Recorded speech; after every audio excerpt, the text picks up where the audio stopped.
Bonjour, je m'appelle Nicolina Kingston, je suis pompier volontaire et capitaine en étape ici à la caserne 73. Entrez et laissez-nous vous faire visiter. Mon nom est Luc Lamarche, je suis lieutenant ici à la station 73, district 7. Ceci est notre camion-pompe. Il a un gros réservoir plein d'eau. Il a aussi tout l'équipement qu'on a besoin qui est gardé dans tout le comportement du bord du camion. Ceci est le panneau de contrôle. Ceci détermine où ce que l'eau vient de et où ce que l'eau va.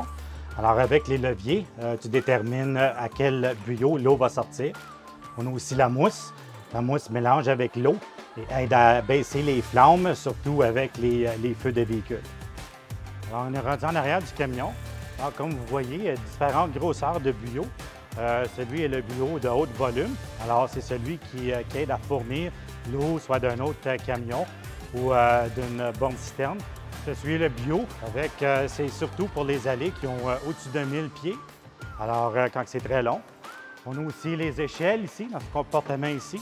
Alors quand on est obligé de monter dans le deuxième plancher ou monter sur une toit d'une structure, alors c'est ceci qu'on vient chercher nos échelles. Puis ici, on a le réservoir portatif, alors qui ouvre. Alors une fois ouvert, on prend ceci, on l'ouvre à pleine. Alors, avec ceci, on chute l'eau dans le réservoir. Alors, quand les camions arrivent, on a de l'eau pour éteindre les feux. Dans la plupart des régions rurales de la ville, il n'y a pas de borne fontaine. Il faut que nous amenons l'eau au feu. Ceci est notre camion citerne et il nous aide à faire justement ça. Ceci est notre camion citerne. Vous voyez nos différentes échelles, nos boyaux de succion que nous utilisons pour faire rentrer l'eau dans le camion. Et ici, à l'arrière, on peut rentrer l'eau dans le camion par ici et avec ce chute, l'eau sort du camion.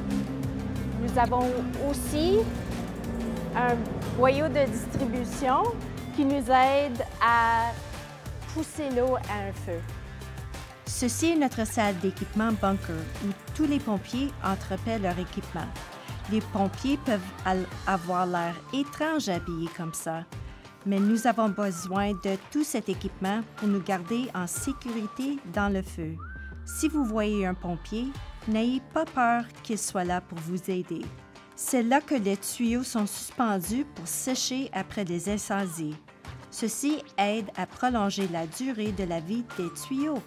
Les pompiers reçoivent régulièrement une formation pour tenir à jour leurs premiers soins, leur communication radio, leurs techniques de sauvetage et d'autres compétences.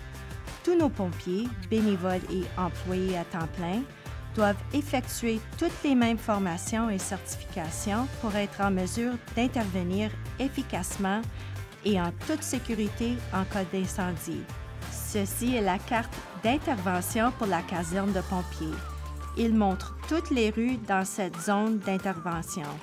Il est important de n'appeler que 911 de l'extérieur de la maison concernée, de donner au répartiteur votre emplacement et des détails sur la nature de l'urgence et de rencontrer les pompiers à votre lieu de rencontre prêt et apposé à leur arrivée. Ceci est le bureau de surveillance où le capitaine entre sa dernière appel dans la base de données.